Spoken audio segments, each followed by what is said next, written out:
அனைவருக்கும் வணக்கங்க. 7ஆம் வகுப்பு அறிவியல் 2ஆம் பருவத்தில் உள்ள புக் பேக் 1 மார்க் கொஸ்டின் ஆன்சரை பார்க்கலாங்க.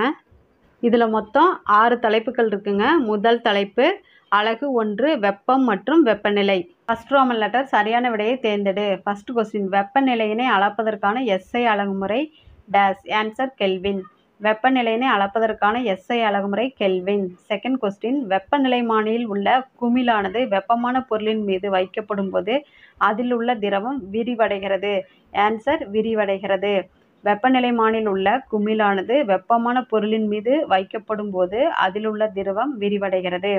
தேர்ட் கொஸ்டின் மனிதனின் சராசரி உடல் வெப்பநிலை 37 degree Celsius. Answer 37 degree Celsius. Fourth question ஆய்வக வெப்பநிலைமானியில் பாதரசம் பொதுவாக பயன்படுத்தப்பட காரணம் அது ஒரே சீராக விரிவடையக்கூடியது. ஆன்சர் ஒரே சீராக விரிவடையக்கூடியது. ஐந்தாவது கொஸ்டின் கீழே உள்ளவற்றில் எந்த இணை தவறானது? K kelvin equal to Celsius plus 273.15. Celsius கெல்வினில் கொடுத்துருக்காங்க. இது answer fourth option. Plus 450 plus 733.15. இதுதான் தவறான ஒன்றுங்க. செகண்ட் ரோமன் லெட்டர் கோடிட்ட இடங்களை நிரப்புக. ஃபர்ஸ்ட் கொஸ்டின் மருத்துவர்கள் மருத்துவ வெப்பநிலைமானியை பயன்படுத்தி மனிதனின் உடல் வெப்பநிலையினை அளவிடுகின்றனர். ஆன்சர் மருத்துவ. செகண்ட் கொஸ்டின் அறை வெப்பநிலையில் பாதரசம் திரவ நிலையில் காணப்படுகிறது. ஆன்சர் திரவ. தேர்ட் கொஸ்டின் வெப்ப ஆற்றலானது சூடான பொருளிலிருந்து குளிர்ச்சியான பொருளுக்கு மாறுகிறது. ஆன்சர் சூடான பொருளிலிருந்து குளிர்ச்சியான பொருளுக்கு மாறுகிறது. சூடான குளிர்ச்சியான. ஃபோர்த் கொஸ்டின் -7 டிகிரி செல்சியஸ் வெப்பநிலையானது 0 டிகிரி செல்சியஸ் வெப்பநிலையை விட குறைவானது. ஆன்சர் குறைவானது. ஃபிஃப்த் கொஸ்டின் பொதுவாக பயன்படுத்தப்படும் ஆய்வக வெப்பநிலைமானி டேஸ் வெப்பநிலைமானி ஆகும். இது 3 ஆன்சர் இருக்குங்க. ஏதோ ஒன்று எழுதினாலும் சரிதாங்க. பாதரச அல்லது திரவ கண்ணாடி அல்லது பை மெட்டாலிக் துண்டு. பொதுவாக பயன்படுத்தப்படும் ஆய்வக வெப்பநிலைமானி பாதரச அல்லது திரவ கண்ணாடி அல்லது பை மெட்டாலிக் துண்டு வெப்பநிலைமானியா ஆகும். தேர்ட் ரோமன் லெட்டர் பொறுத்துக. ஃபர்ஸ்ட் ஒன் மருத்துவ வெப்பநிலைமானி உதறுதல். செகண்ட் ஒன் சாதாரண மனிதனின் உடல் வெப்பநிலை 37 டிகிரி செல்சியஸ். தேர்ட் ஒன் வெப்பம் ஆற்றல். ஃபோர்த் ஒன் நீரின் கொதிநிலை 100 டிகிரி செல்சியஸ். ஃபிஃப்த் ஒன் நீரின் உறைநிலை 0 டிகிரி செல்சியஸ். ஆன்சர் 3, 4, 2, 5, 1. அவ்வளவுதாங்க. ஃபர்ஸ்ட் லெசன் உள்ள book back 1 mark question answer முடிஞ்சுங்க. அடுத்தது செகண்ட் லெசன் அலகு 2 மின்னோட்டவியல். ஃபர்ஸ்ட் ரோமன் லெட்டர் சரியான விடையை தேர்ந்தெடு. ஃபர்ஸ்ட் கொஸ்டின் கீழே கொடுக்கப்பட்டுள்ள மின்சுற்றில் எக்ஸ் என குறிப்பிடப்பட்டுள்ள புள்ளியை வினாடிக்கு 10 அலகுகள் கொண்ட மின்னூட்டம் கடத்தி செல்கிறது எனில் அம்மின் சுற்றில் செல்லும் மின்னோட்டத்தின் அளவு என்ன? Answer 10 ampere. ஃபர்ஸ்ட் ஆப்ஷனுங்க. செகண்ட் கொஸ்டின் கீழே கொடுக்கப்பட்டுள்ள மின்சுற்றில் எந்த சாவியை எல், எம் அல்லது என் மூடினால் மின் விளக்கு எரியும்? ஆன்சர் ஃபோர்த் ஆப்ஷனுங்க. சாவி எல் அல்லது எம் மற்றும் என். தேர்ட் கொஸ்டின் சிறிய அளவிலான மின்னோட்டங்கள் மில்லி ஆம்பியரில் MA அளக்கப்படுகிறது எனில் 0.25 ஆம்பியர் ஏ மின்னோட்டத்தினை மில்லி ஆம்பியரில் கூறுக. ஆன்சர் தேர்ட் ஆப்ஷனுங்க. 250 MA. ஃபோர்த் கொஸ்டின் கீழ்காணும் எந்த மின்சுற்றில் மின் விளக்குகள் தொடர் இணைப்பில் இணைக்கப்பட்டுள்ளது? ஆன்சர் செகண்ட் ஆப்ஷனுங்க. செகண்ட் ரோமன் லெட்டர் கோடிட்ட இடங்களை நிரப்புக. ஃபர்ஸ்ட் கொஸ்டின் மரபு மின்னோட்டத்தின் திசை எலக்ட்ரானின் பாயும் திசைக்கு எதிர் திசையில் அமையும். ஆன்சர் எதிர் திசையில். மரபு மின்னோட்டத்தின் திசை எலக்ட்ரானின் பாயும் திசைக்கு எதிர் திசையில் அமையும். செகண்ட் கொஸ்டின் ஓரலகு கூலும் மின்னூட்டமானது ஏறக்குறைய 6.242 × 10⁻18 புரோட்டான்கள் அல்லது எலக்ட்ரான்களை கொண்டிருக்கும். ஆன்சர் 6.242 × 10⁻18. தேர்ட் கொஸ்டின் மின்னோட்டத்தை அளக்க டேஸ் என்ற கருவி பயன்படுத்தப்படுகிறது. Answer ammeter. ஃபோர்த் கொஸ்டின் மின் கடத்து பொருட்களில் எலக்ட்ரான்கள் அணுக்களோடு தளர்வாக பிணைக்கப்பட்டிருக்கும். ஆன்சர் தளர்வாக. ஃபிஃப்த் கொஸ்டின் மின் கடத்து திறனின் SI அலகு டேஸ் ஆகும். Answer siemens by metre. S/m. Third Roman letter சரியா தவறா என குறிப்பிடுக. தவறு எனில் சரியான விடையை எழுதுக. ஃபர்ஸ்ட் கொஸ்டின் எலக்ட்ரான் ஓட்டத்தின் திசை மரபு மின்னோட்டத்தின் திசையிலேயே அமைகிறது. இதுக்கு ஆன்சர் தவறுங்க. சரியான ஆன்சர் எதிர் திசையிலேயே அமைகிறது என்பது தாங்க சரி.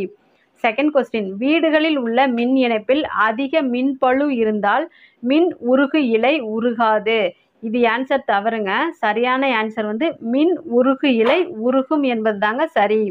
தேர்ட் கொஸ்டின் பக்க இணைப்பில் மின் சாதனங்கள் கிளைகளாக பிரிக்கப்படுகின்றன. ஆமாங்க, ஆன்சர் சரி. ஃபோர்த் கொஸ்டின் மின்னோட்டத்தினை ஏ என்ற குறியீட்டால் குறிப்பிடுகிறோம். ஆன்சர் தவறுங்க. ஏ கிடையாதுங்க, ஐ என்ற குறியீட்டால் குறிப்பிடுகிறோம்.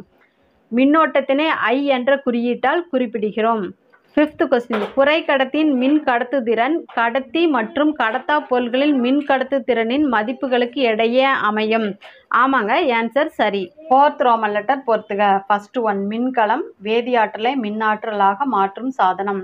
செகண்ட் ஒன் சாவி மின்சுற்றை திறக்க அல்லது மூட பயன்படுகிறது. தேர்ட் ஒன் மின்சுற்று மின்னோட்டம் செல்லும் ஒரு துண்டிப்பான் மூடிய பாதை. ஃபோர்த் ஒன் குறுசுற்று அதிக மின்பளு. ஃபிஃப்த் ஒன் மின் உருகி மின்சுற்றில் பயன்படுத்தப்படும் ஓர் பாதுகாப்பு சாதனம். ஆன்சர் 2, 5, 4, 3, 1. அடுத்தது ஃபிஃப்த் ரோமன் லெட்டர் ஒப்புமைப்படுத்துக. ஃபர்ஸ்ட் ஒன் நீர் குழாய் மின்னூட்டம் மின்கம்பி. ஆன்சர் மின்கம்பி. செகண்ட் ஒன் தாமிரம் கடத்தி மரக்கட்டை மின் அறுதிற் கடத்திகள். ஆன்சர் மின் அறுதிற் கடத்திகள். தேர்ட் ஒன் நீளம் மீட்டர் அளவுகோல் மின்னோட்டம் ammeter. Answer ammeter. Fourth one milli ampere 10⁻³ micro ampere 10⁻⁻⁶. Milli ampere 10⁻⁻³ micro ampere 10⁻⁻⁶. Answer 10⁻⁻⁶. Sixth Roman letter கூற்று காரணம். ஃபர்ஸ்ட் ஒன் கூற்று ஏ தாமிரம் மின் கடத்து கம்பிகள் உருவாக்க பயன்படுகிறது. ஆமாங்க, ஆன்சர் சரி. காரணம் ஆர் தாமிரம் குறைந்த மின் தடையை கொண்டுள்ளது. இதுவும் சரிதாங்க. அப்ப ஆன்சர் ஏ மற்றும் ஆர் இரண்டும் சரி. மேலும் ஆர் என்பது ஏக்கான சரியான விளக்கம் ஆகும். செகண்ட் கொஸ்டின் கூற்று ஏ அறுதிற் கடத்திகள் மின்னோட்டத்தை தன் வழியே அனுமதிப்பதில்லை. ஆமாங்க, ஆன்சர் சரி. காரணம் ஆர் அறுதிற் கடத்திகளில் கட்டுரா எலக்ட்ரான்கள் இல்லை. ஆமாங்க, இதுவும் ஆன்சர் சரி. அப்ப ஆன்சர் ஏ மற்றும் ஆர் இரண்டும் சரி. மேலும் ஆர் என்பது ஏக்கான சரியான விளக்கம் ஆகும். அவ்வளவுதாங்க. செகண்ட் லெசனில் உள்ள book back 1 mark question answer முடிஞ்சுங்க. அடுத்தது தேர்ட் லெசன் அலகு 3 நம்மை சுற்றி நிகழும் மாற்றங்கள். ஃபர்ஸ்ட் ரோமன் லெட்டர் சரியான விடையை தேர்ந்தெடுக்கும். ஃபர்ஸ்ட் கொஸ்டின் கம்பளி நூலினை கொண்டு ஸ்வெட்டர் தயாரிக்கப்பட்டால் அம்மாற்றத்தினை டேஸ் ஆக வகைப்படுத்தலாம். ஆன்சர் இயற்பியல் மாற்றம். கம்பளி நூலினை கொண்டு ஸ்வெட்டர் தயாரிக்கப்பட்டால் அம்மாற்றத்தினை இயற்பியல் மாற்றமாக வகைப்படுத்தலாம். செகண்ட் கொஸ்டின் பின்வருவனவற்றுள் ஆவியாதல் மற்றும் உருகுதல் வெப்பம் கொள் மாற்றங்களாகும். ஆன்சர் ஆவியாதல் மற்றும் உருகுதல். தேர்ட் கொஸ்டின் கீழ்கண்டவற்றுள் டேஸ் வேதியியல் மாற்றமாகும். ஆன்சர் பசுஞ்சாணம் உயிர் எரிவாய்வாவது. கீழ்கண்டவற்றுள் பசுஞ்சாணம் உயிர் எரிவாய்வாவது வேதியியல் மாற்றமாகும். ஃபோர்த் கொஸ்டின் டேஸ் என்பது கால ஒழுங்கு மாற்றத்திற்கு ஒரு எடுத்துக்காட்டாகும். ஆன்சர் கடலில் அலைகள் தோன்றுவது. கடலில் அலைகள் தோன்றுவது என்பது கால ஒழுங்கு மாற்றத்திற்கு ஒரு எடுத்துக்காட்டாகும். ஃபிஃப்த் கொஸ்டின் டேஸ் வேதி மாற்றம் அல்ல. ஆன்சர் துருவ பனிக்குமிழ்கள் உருகுவது. துருவ பனிக்குமிழ்கள் உருகுவது வேதி மாற்றம் அல்ல. செகண்ட் ரோமன் லெட்டர் கோடிட்ட இடங்களை நிரப்புக. ஃபர்ஸ்ட் கொஸ்டின் ஒரு பலூனில் உள்ள வெப்ப காற்றினை அடைப்பது டேஸ் மாற்றமாகும். ஆன்சர் இயற்பியல். ஒரு பலூனில் உள்ள வெப்ப காற்றினை அடைப்பது இயற்பியல் மாற்றமாகும். செகண்ட் கொஸ்டின் தங்க நாணயத்தினை ஒரு மோதிரமாக மாற்றுவது இயற்பியல் மாற்றமாகும். ஆன்சர் இயற்பியல். தேர்ட் கொஸ்டின் ஒரு கேஸ் சிலிண்டரின் திருகினை திருப்புவதன் மூலம் திரவ எரிபொருள் வாயு எரிபொருளாக மாறும். இது இயற்பியல் மாற்றத்திற்கு எடுத்துக்காட்டாகும். ஆன்சர் திரவ வாயு இயற்பியல். ஃபோர்த் கொஸ்டின் உணவு கெட்டுப்போதல் என்பது வேதியியல் மாற்றமாகும். ஆன்சர் வேதியியல். ஃபிஃப்த் கொஸ்டின் சுவாசம் என்பது வேதியியல் மாற்றமாகும். ஆன்சர் வேதியியல். தேர்ட் ரோமன் லெட்டர் சரியா தவறா? தவறெனில் சரியான விடையினை கூறவும். ஃபர்ஸ்ட் கொஸ்டின் ஒரு துணியினை வெட்டுதல் என்பது கால ஒழுங்கு மாற்றத்திற்கு ஒரு எடுத்துக்காட்டாகும். ஆன்சர் தவறுங்க. கால ஒழுங்கு மாற்றம் கிடையாதுங்க, கால ஒழுங்கற்ற மாற்றத்திற்கு ஒரு எடுத்துக்காட்டாகும். ஒரு துணியினை வெட்டுதல் என்பது கால ஒழுங்கற்ற மாற்றத்திற்கு ஒரு எடுத்துக்காட்டாகும். செகண்ட் கொஸ்டின் ஒரு குவளை நீரினை எடுத்து அதனை குளிர்சாதன பெட்டியின் அதிகுளிர் பகுதியில் வைத்து குளிர்விப்பது ஒரு வேதியியல் மாற்றமாகும். ஆன்சர் தவறுங்க. வேதியியல் மாற்றம் கிடையாதுங்க, இயற்பியல் மாற்றமாகும். தேர்ட் கொஸ்டின், ஒரு அவரை தாவரம் சூரிய ஒளியினை பெற்று அவரை விதைகளாக மாறுவது ஒரு இயற்பியல் மற்றும் கால ஒழுங்கற்ற மாற்றமாகும். ஆன்சர் தவறுங்க. இயற்பியல் மற்றும் கால ஒழுங்கற்ற மாற்றம் கிடையாதுங்க, வேதியியல் கால ஒழுங்கு மாற்றமாகும். ஃபோர்த் கொஸ்டின், ஒரு பொருளின் வேதியியல் பண்புகள் மாறாமல் இருந்து அதன் நிலை அல்லது வடிவம் மாறுபட்டிருந்தால் அது கால ஒழுங்கு மாற்றமாகும். இதுவும் தவறுங்க. கால ஒழுங்கு மாற்றம்ங்கிறது தவறு. சரியானது வந்து இயற்பியல் மாற்றமாகங்கிறது தான் சரிங்க. ஃபிஃப்த் கொஸ்டின், வெள்ளி நகையினை நிறம் மங்குதல் என்ற நிகழ்வு வெப்ப ஏற்பு மாற்றமாகும். இதுவும் தவறுங்க. வெப்ப ஏற்பு மாற்றம் கிடையாதுங்க, வெப்பம் உமிழ் மாற்றமாகும். அடுத்தது ஃபோர்த் ரோமன் லெட்டர், கீழ்காண்பவற்றை பொறுத்துக. ஃபர்ஸ்ட் ஒன், உருகுதல், திண்ம நிலையிலிருந்து திரவ நிலைக்கு மாறுதல், பனிக்கட்டி நீராதல். செகண்ட் ஒன், குளிர்வித்தல், வாயு நிலையிலிருந்து திரவ நிலைக்கு மாறுதல், நீராவி நீர்த்துளிகள் ஆவது. தேர்ட் ஒன், ஆவியாதல், திரவ நிலையிலிருந்து வாயு நிலைக்கு மாறுதல், நீரிலிருந்து நீராவி. ஃபோர்த் ஒன், உறைதல், திரவ நிலையிலிருந்து திண்ம நிலைக்கு மாறுதல், பனிக்கட்டி உருவாவது. ஒன், கால ஒழுங்கு மாற்றம், ஒழுங்கான கால இடைவெளியில் நடைபெறுகிறது, கடிகாரமுள் துடிப்பது. சிக்ஸ்த் ஒன், கால ஒழுங்கற்ற மாற்றம், ஒழுங்கற்ற கால இடைவெளியில் நடைபெறுவது, பூக்கள் சேகரித்தல். ஆக்குண்டான ஆன்சர் 4, 3, 1, 2, 6, 5. அடுத்தது ஈக்குண்டான ஆன்சர் 5, 4, 6, 1, 3, 2. ஃபிஃப்த் ரோமன் லெட்டர், பின்வரும் மாற்றங்களை இயற்பியல் மற்றும் வேதியியல் மாற்றங்களாக வகைப்படுத்துக. ஆன்சர், இயற்பியல் மாற்றங்கள் சொரசொரப்பான மரக்கட்டையினை மணலிலிட்டு தேய்த்து வலுவழுப்பாக்குவது. செகண்ட் ஒன், இரும்பு கதவில் பெயிண்ட் பூசுவது. தேர்ட் ஒன், ஒரு காகித கிளிப்பினை வளைப்பது. ஃபோர்த் ஒன், வெள்ளியை தட்டாக மாற்றுவது. ஃபிஃப்த் ஒன், சப்பாத்தி மாவை உருட்டி மெலிதாக்குவது. அடுத்தது வேதியியல் மாற்றங்கள், இரும்பு ஆணி துருப்பிடித்தல், தீக்குச்சி எறிவது, மாவிலிருந்து தோசை தயாரிப்பது. அடுத்தது கால ஒழுங்கு மாற்றம், இரவு பகல் மாற்றம், புவியின் சுழற்சி. அடுத்தது கால ஒழுங்கற்ற மாற்றம், கால ஒழுங்கற்ற மாற்றம். ஆன்சர், எரிமலை வெடிப்பது, கண் இமை சிமிட்டுதல், இடி முழக்கம் தோன்றுவது, கிரகணங்கள் தோன்றுதல். சிக்ஸ்த் ரோமன் லெட்டர், ஒப்புமை தருக. ஃபர்ஸ்ட் ஒன், இயற்பியல் மாற்றம் கொதித்தல், வேதியியல் மாற்றம் எரிதல். ஆன்சர், எரிதல். செகண்ட் ஒன், மரக்கட்டையிலிருந்து மரத்தூள், இயற்பியல் மாற்றம், மரக்கட்டையிலிருந்து சாம்பல், வேதியியல் மாற்றம். ஆன்சர், இயற்பியல் மாற்றம். தேர்ட் ஒன், காட்டுத்தீ கால ஒழுங்கற்ற மாற்றம், ஒரு பள்ளியில் பாடவேளை மாறுபாடு, கால ஒழுங்கு மாற்றம்.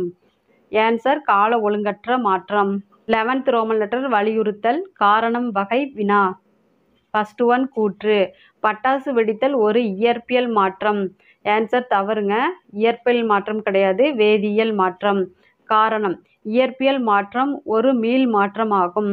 இது ஆன்சர் சரிங்க. அப்போ ஆன்சர் கூற்று தவறு, ஆனால் காரணம் சரி. Fourth option. செகண்ட் கொஸ்டின், கூற்று, திரவ நிலையில் நீர் வெப்பப்படுத்துவதால் அதன் வாயு நிலைக்கு மாறுவது கொதித்தல் எனப்படும். ஆமாங்க, ஆன்சர் சரி. காரணம், நீராவி குளிர்வடைந்து நீராக மாறுவது குளிர்வித்தல் எனப்படும். ஆமாங்க, இதுவும் ஆன்சர் சரி. அப்போ ஆன்சர் கூற்று மற்றும் காரணம் சரி, மேலும் காரணம் கூற்றிற்கு சரியான விளக்கமாகும். ஃபர்ஸ்ட் ஆப்ஷனுங்க. தேர்ட் கொஸ்டின், கூற்று, மரக்கட்டையை எரித்து கரியாக்குதல் ஒரு இயற்பியல் மாற்றமாகும். ஆன்சர் தவறுங்க, இயற்பியல் மாற்றம் கிடையாதுங்க, வேதியியல் மாற்றமாகும். காரணம், ஒரு மரக்கட்டை துண்டினை எரிப்பதால் கிடைக்கும் விளைபொருட்களை எளிதாக மீண்டும் மரக்கட்டையாக மாற்ற முடியும். இது ஆன்சர் தவறுங்க, மீண்டும் மரக்கட்டையாக மாற்ற முடியாது அப்படிங்கிறதா சரியான ஆன்சர். அப்போ ஆன்சர் இதில் தவறு, 4 ஆப்ஷனுமே தவறாக கொடுத்துருக்காங்க. கரெக்டான ஆன்சர் வந்து கூற்றும் தவறு, காரணமும் தவறு அப்படிங்கிறதா சரியான ஆன்சர். அடுத்தது ஃபோர்த் கொஸ்டின், கூற்று, இரும்பிலிருந்து இரும்பு ஆக்சைடு உருவாவது ஒரு வேதியியல் மாற்றமாகும். ஆமாங்க, ஆன்சர் சரி. காரணம், இரும்பிலிருந்து துரு உருவாக அது காற்று மற்றும் நீருடன் வினைப்பட வேண்டும். ஆமாங்க, இதுவும் ஆன்சர் சரி. அப்போ ஆன்சர் கூற்று மற்றும் காரணம் சரி, மேலும் காரணம் கூற்றிற்கு சரியான விளக்கமாகும். ஃபர்ஸ்ட் ஆப்ஷனுங்க. ஃபிஃப்த் கொஸ்டின், கூற்று, ஒரு துளி பெட்ரோலை விரலால் தொட்டால் குளிர்ச்சியான உணர்வு ஏற்படுகிறது. ஆமாங்க, ஆன்சர் சரி. காரணம், மேற்கூறிய நிகழ்வு வெப்பம் கொள் மாற்றமாகும். ஆமாங்க, இதுவும் சரி. அப்போ ஆன்சர் கூற்று மற்றும் காரணம் சரி, மேலும் காரணம் கூற்றிற்கு சரியான விளக்கமாகும். ஃபர்ஸ்ட் ஆப்ஷனுங்க. அவ்வளவுதாங்க. தேர்ட் லெசன் உள்ள book back 1 mark question answer முடிஞ்சு. அடுத்தது ஃபோர்த் லெசன் அலகு 4 செல் உயிரியல். ஃபர்ஸ்ட் ரோமன் லெட்டர் சரியான விடையை தேர்ந்தெடுக்கும். ஃபர்ஸ்ட் கொஸ்டின் உயிரினங்களின் அடிப்படையாக உள்ளது செல். ஆன்சர் செல். செகண்ட் கொஸ்டின் நான் ஒரு விலங்கு செல்லின் வெளிப்புற அடுக்கு. நான் யார்? ஆன்சர் செல் சவ்வு. நான் ஒரு விலங்கு செல்லின் வெளிப்புற அடுக்கு. நான் யார்? செல் சவ்வு. தேர்ட் கொஸ்டின் செல்லின் மூளையாக செயல்படும் செல்லின் பாகம் எது? ஆன்சர் உட்கரு. உட்கரு செல்லின் மூளையாக செயல்படும் செல்லின் பாகம். ஃபோர்த் கொஸ்டின் டேஷ் செல் பகுப்பிற்கு உதவுகிறது. ஆன்சர் உட்கரு. உட்கரு செல் பகுப்பிற்கு உதவுகிறது. ஃபிஃப்த் கொஸ்டின் செல்லின் பல்வேறு உறுப்புகளுக்கு பொருத்தமான அறிவியல் சொல் டேஷ். ஆன்சர் செல் நுண்ணுறுப்பு. செல்லின் பல்வேறு உறுப்புகளுக்கு பொருத்தமான அறிவியல் சொல் செல் நுண்ணுறுப்பு. செகண்ட் ரோமன் லெட்டர் கோடிட்ட இடங்களை நிரப்புக. ஃபர்ஸ்ட் கொஸ்டின் செல்லில் உள்ள ஜெல்லி போன்ற பொருள் சைட்டோபிளாசம் என்று அழைக்கப்படுகிறது. Answer cytoplasm. செகண்ட் கொஸ்டின் நான் தாவரத்தில் சூரிய ஆற்றலை உணவாக மாற்றுவேன். நான் யார்? பசுங்கணிகம். ஆன்சர் பசுங்கணிகம். தேர்ட் கொஸ்டின் முதிர்ந்த இரத்த சிவப்பு செல்லில் உட்கரு இல்லை. ஆன்சர் உட்கரு. ஃபோர்த் கொஸ்டின் ஒரு செல் உயிரினங்களை நுண்ணோக்கி மூலமே காண இயலும். ஆன்சர் நுண்ணோக்கி. ஃபிஃப்த் கொஸ்டின் சைட்டோபிளாசம் பிளஸ் உட்கரு protoplasm. Answer protoplasm. Third Roman letter சரியா அல்லது தவறா என கூறுக. தவறானவற்றிற்கு சரியான பதிலை கொடுக்கவும். ஃபர்ஸ்ட் கொஸ்டின் விலங்கு செல்களில் செல் சுவர் உள்ளது. ஆன்சர் தவறுங்க. விலங்கு செல்களில் செல் சுவர் கிடையாதுங்க. தாவர செல்களில் தான் செல் சுவர் இருக்குங்க. செகண்ட் கொஸ்டின் சால்மோனெல்லா என்பது ஒரு செல்லால் ஆன பாக்டீரியா ஆகும். ஆமாங்க, ஆன்சர் சரி. தேர்ட் கொஸ்டின் செல் சவ்வு அனைத்தையும் ஊடுருவ அனுமதிக்கக்கூடியது. ஆன்சர் தவறுங்க. தேர்ந்தெடுக்கப்பட்ட பொருள்களை மட்டுமே அனுமதிக்குங்க. செல் சவ்வு தேர்ந்தெடுக்கப்பட்ட பொருள்களை மட்டுமே அனுமதிக்கக்கூடியதுங்கிறதா சரியான ஆன்சருங்க. ஃபோர்த் கொஸ்டின் தாவர செல்களில் மட்டுமே பசுங்கணிகங்கள் உள்ளன. ஆமாங்க, ஆன்சர் சரி. ஐந்தாவது கொஸ்டின் மனித வயிறு ஒரு உறுப்பாகும். ஆமாங்க, ஆன்சர் சரி. ஆறாவது கொஸ்டின் ரைபோசோம் ஒரு சவ்வுடன் கொண்ட சிறிய நுண்ணுறுப்பு ஆகும். ஆன்சர் தவறுங்க. ரைபோசோமுக்கு சவ்வு கிடையாது. ஃபோர்த் ரோமன் லெட்டர் பொறுத்துக. ஃபர்ஸ்ட் ஒன் கடத்தும் கால்வாய் எண்டோபிளாச வலைப்பின்னல். செகண்ட் ஒன் தற்கொலை பை லைசோசோம். தேர்ட் ஒன் கட்டுப்பாட்டு அறை உட்கரு. ஃபோர்த் ஒன் ஆற்றல் மையம் மைட்டோகாண்ட்ரியா. ஃபிஃப்த் ஒன் உணவு தயாரிப்பாளர் பசுங்கணிகம். ஆன்சர் 3, 1, 2, 5, 4. அடுத்தது ஃபிஃப்த் ரோமன் லெட்டர் ஒப்புமை. ஃபர்ஸ்ட் கொஸ்டின் பாக்டீரியா நுண்ணுயிரி, மாமரம் பெரிய உயிரினம் சொல்லலாங்க அல்லது பல செல் உயிரின்னு சொல்லலாங்க. பெரிய உயிரினம் அல்லது பல செல் உயிரி. பாக்டீரியா நுண்ணுயிரி, மாமரம் பெரிய உயிரினம் அல்லது பல செல் உயிரி. செகண்ட் கொஸ்டின் ஆடிப்போஸ் திசு கண் உறுப்பு. ஆன்சர் உறுப்பு. தேர்ட் கொஸ்டின் செல் சுவர் தாவரம், சென்ட்ரியோல் விலங்கு. செல் சுவர் வந்து தாவர செல்லில் இருக்குங்க. சென்ட்ரியோல்கள் வந்து விலங்கு செல்களில் இருக்கு. ஆன்சர் விலங்கு. ஃபோர்த் கொஸ்டின் பசுங்கணிகம் ஒளிச்சேர்க்கை, மைட்டோகாண்ட்ரியா ஆற்றல் மையம். ஆன்சர் ஆற்றல் மையம். சிக்ஸ்த் ரோமன் லெட்டர் பின்வருவதிலிருந்து சரியான மாற்றியத்தை தேர்வு செய்யவும். ஃபர்ஸ்ட் ஒன் வலியுறுத்தல். ஏ திசு என்பது மாறுபட்ட செல்களை கொண்ட ஒரு குழு. ஆமாங்க, ஆன்சர் சரி. காரணம் ஆர் தசை திசு தசை செல்களால் ஆனது. இது தவறுங்க. ஆன்சர் ஏ சரி, ஆனால் ஆர் தவறானது. தேர்ட் ஆப்ஷனுங்க. செகண்ட் கொஸ்டின் வலியுறுத்தல் ஏ பெரும்பான்மையான செல்களை நேரடியாக வெறும் கண் கொண்டு பார்க்க முடியாது. ஏனெனில். ஆமாங்க, ஆன்சர் சரி. காரணம் ஆர் செல்கள் மிக நுண்ணியது. ஆமாங்க, இதுவும் சரி. அப்போ ஆன்சர் ஏ மற்றும் ஆர் இரண்டும் சரியானவை. ஃபர்ஸ்ட் ஆப்ஷனுங்க. அவ்வளவுதாங்க. ஃபோர்த் லெசன் உள்ள book back 1 mark question answer முடிஞ்சு. அடுத்தது ஃபிஃப்த் லெசன் அலகு 5 வகைப்பாட்டியலின் அடிப்படைகள். ஃபர்ஸ்ட் ரோமன் லெட்டர் சரியான விடையை தேர்ந்தெடுக்கும். ஃபர்ஸ்ட் கொஸ்டின் கீழ்கண்டவற்றுள் வகைப்பாட்டியலுக்கு எது இன்றியமையாதது? ஆன்சர் இரண்டும். ஒற்றுமை வேறுபாடு வகைப்பாட்டியலுக்கு இன்றியமையாதது. செகண்ட் கொஸ்டின் ஏறத்தாழ புவியில் காணப்படும் சிற்றினங்களின் எண்ணிக்கை. Answer 8.7 million. ஏறத்தாழ புவியில் காணப்படும் சிற்றினங்களின் எண்ணிக்கை 8.7 மில்லியன். தேர்ட் கொஸ்டின் உயிரி உலகில் மிகப்பெரிய பிரிவு. ஆன்சர் பேருலகம். பேருலகம் உயிரி உலகில் மிகப்பெரிய பிரிவு. 4th கொஸ்டின், ஐந்துலக வகைப்பாடு யாரால் முன்மொழியப்பட்டது? Answer Whitaker. ஐந்துலக வகைப்பாடு யாரால் முன்மொழியப்பட்டது? விட்டேக்கர். 5th கொஸ்டின், புறாவின் இருசொற்பெயர்? Answer Columba livia. Columba livia புறாவின் இருசொற்பெயர். செகண்ட் ரோமன் லெட்டர் கோடிட்ட இடங்களை நிரப்புக. ஃபர்ஸ்ட் கொஸ்டின், டேஸ் 1623 இருசொற்பெயரிடும் முறையை அறிமுகப்படுத்தினார்? Answer Gaspard Bauhin. Gaspard Bauhin 1623 இருசொற்பெயரிடும் முறையை அறிமுகப்படுத்தினார். செகண்ட் கொஸ்டின், சிற்றினம் என்பது டேஸ் வகைப்பாட்டின் நிலையாகும்? ஆன்சர் உயிரின. சிற்றினம் என்பது உயிரின வகைப்பாட்டின் நிலையாகும். தேர்ட் கொஸ்டின், டேஸ் பச்சையமற்ற மற்றும் ஒளிச்சேர்க்கை தன்மையற்றது? ஆன்சர் பூஞ்சை. பூஞ்சை பச்சையமற்ற மற்றும் ஒளிச்சேர்க்கை தன்மையற்றது.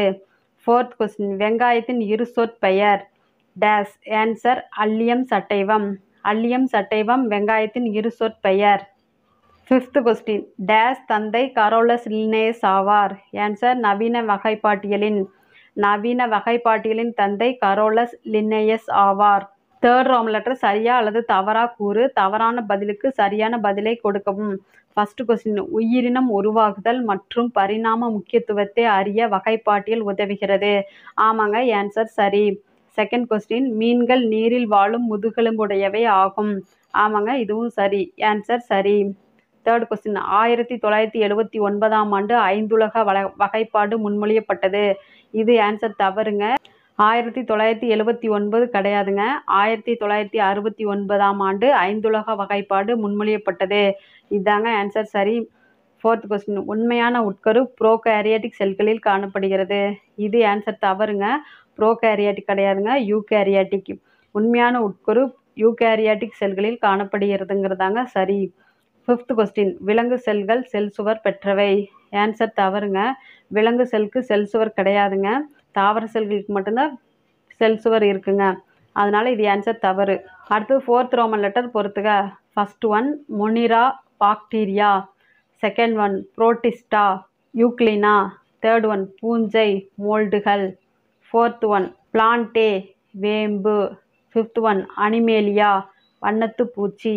ஆன்சர் 3, 1, 4, 5, 2. ஃபிஃப்த் ரோமன் லெட்டர் கூற்று மற்றும் காரணம் காணல் வினாக்கள். ஃபர்ஸ்ட் ஒன் கூற்று, இருசொல் பெயர் என்பது உலகளாகிய பெயராகும். இது இரு பெயர்களை கொண்டது. ஆமாங்க, ஆன்சர் சரி. காரணம், கரோலஸ் லின்னேயஸ் என்பவரால் முதலில் இது அறிமுகப்படுத்தப்பட்டது. இது தவறுங்க. கரோலஸ் லின்னேயஸ் கிடையாதுங்க. காஸ்பர்ட் பாகின் தான் முதலில் அறிமுகப்படுத்தினாருங்கிறதாங்க சரி. அப்போ ஆன்சர் கூற்று சரி, காரணம் தவறு. செகண்ட் கொஸ்டின், கூற்று, அடையாளம் காணுதல், வகைப்படுத்துதல், தொகுத்தல் ஆகியவை வகைப்பாட்டியலில் அவசியமானவை. ஆமாங்க, ஆன்சர் சரி. காரணம், இவை வகைப்பாட்டியலின் அடிப்படை படிநிலைகள். ஆமாங்க, இதுவும் ஆன்சர் சரி. அப்போ ஆன்சர் கூற்று சரி, காரணமும் சரி. அவ்வளவுதாங்க. 5th லெசன் உள்ள book back 1 mark question answer முடிஞ்சுங்க. அடுத்தது 6th லெசன் அலகு 6 கணினி வரைகலை. ஃபர்ஸ்ட் ரோமன் லெட்டர் சரியான விடையை தேர்ந்தெடுக்கவும். ஃபர்ஸ்ட் கொஸ்டின், டக்ஸ் பெயிண்ட் எதற்காக பயன்படுகிறது? ஆன்சர் வண்ணம் தீட்ட. வண்ணம் தீட்ட டக்ஸ் பெயிண்ட் பயன்படுகிறது. செகண்ட் கொஸ்டின், டக்ஸ் பெயிண்ட் மென்பொருளில் படம் வரையவும் திருத்தங்கள் செய்யவும் எந்த கருவிப்பட்டை டூல்பார் பயன்படுகிறது? ஆன்சர் இடப்பக்க கருவிப்பட்டை. தேர்ட் கொஸ்டின், முன்னர் செய்த செயலை நீக்கும் அண்டு குறுக்கு வழி விசை எது? Answer Ctrl+Z. Ctrl+Z முன்னர் செய்த செயலை நீக்கும் குறுக்கு வழி விசை. ஃபோர்த் கொஸ்டின், டக்ஸ்மேத் மென்பொருள் எதற்கு பயன்படுத்தப்படுகிறது? ஆன்சர் கணிதம் கற்க. கணிதம் கற்க டக்ஸ்மேத் மென்பொருள் பயன்படுகிறது. ஃபிஃப்த் கொஸ்டின், டக்ஸ்மேத்தில் ஸ்பேஸ் கேட்டட் என்பது எதற்காக பயன்படுகிறது? ஆன்சர் எளிய கூட்டல். எளிய கூட்டல் டக்ஸ்மேத்தில் ஸ்பேஸ் கேட்டட் பயன்படுத்தப்படுகிறது. அவ்வளவுதாங்க. செகண்ட் டைம் 6 லெசன்லேயே உள்ள book back 1 mark question answer முடிஞ்சுங்க. தேங்க்ஸ் ஃபார் வாட்சிங். உங்களுக்கு பிடிச்சிருந்துச்சுன்னா லைக் பண்ணுங்கள், சப்ஸ்கிரைப் பண்ணுங்கள், கமெண்ட் பண்ணுங்கள், ஷேர் பண்ணுங்கள். நன்றி.